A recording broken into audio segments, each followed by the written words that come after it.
يا مساء او صباح الخير على حسب انت بتشوفوني امتى. النهارده باذن الله هنعمل معاكم الكفته بطريقه سهله جدا، طريقه لذيذه جدا. فتابع معايا الفيديو الاخر. اول حاجه معايا الرز وبعدين الخضره، عندي كميه محترمه كده من الخضره علشان هنقطعها ان شاء الله ان شاء الله. هتكون الكميه دي مظبوطه جدا جدا.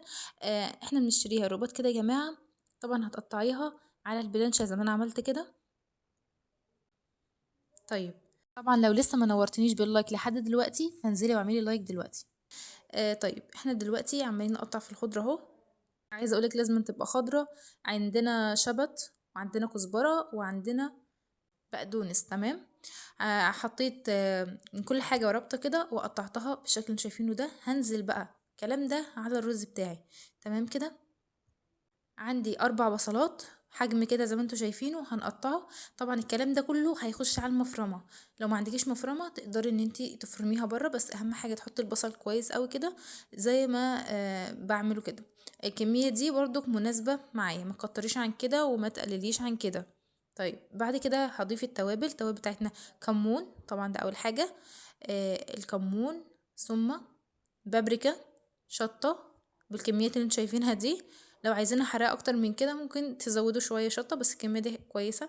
بهارات لحمة، تمام، لان انا هضيف لحمة طبعا. دي كانت لحمة عندي في الفريزر، طبعا كانت مفرومة وجاهزة كده.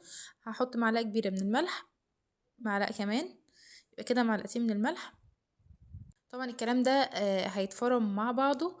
والخليط بتاعي بقى شايفين التوم، اهم حاجه ما تنسوش التوم. حطيت كميه محترمه كده من التوم زي ما انتوا شايفين. ده شكلها بعد الفرم يا جماعه. عايزينها كده ناعمه مش ناعمه قوي، عشان اقدر برضو اصبعها او اشكلها. بصوا التشكيل هيبقى عامل ازاي.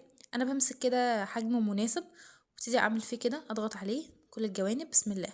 وتلفي كده بايدك وتظبطي الطول بس من فوق ومن تحت بايدك ماشي، اهم حاجه. بالشكل اللي انتوا شايفينه ده. الموضوع بسيط خالص خالص، والكمية دي ما شاء الله طلعت معايا كمية محترمة جدا جدا من اصابع الكفتة دي. طبعا لو ما خدتيش بالك من التشكيل تقدري ان انت ترجعي الفيديو سنة صغيرة وتشوفي. شايفين بقى الكمية ما شاء الله تبارك الرحمن. ربنا يزيد ويبارك يا رب. خليني بس اوريها لكم تاني. ادي القوام اللي احنا عايزينه علشان وانت بتفرمي تبقي فاهمه الكلام ده. طبعا لو بتفرميها بره هم فاهمين شغلهم وهيعملها لك مظبوطه. وفي الاخر بعيد ترحيبي بيكي وبقولك